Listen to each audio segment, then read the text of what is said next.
Mga palatandaan ng pagdating ng Panginoon. Kung naniniwala ka at handa kang tanggapin ang Panginoon, Amen. 8.8 lindol sa Russia, nagdulot ng 3.4 metrong tsunami. Nanganganib ang baybayin ng Japan.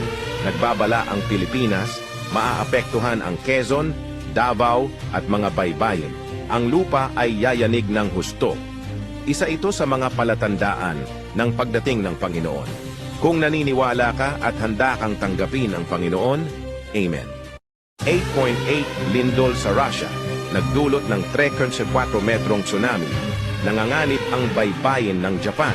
Nagbabala ang Pilipinas, maaapektuhan ang Quezon, Davao at mga baybayin.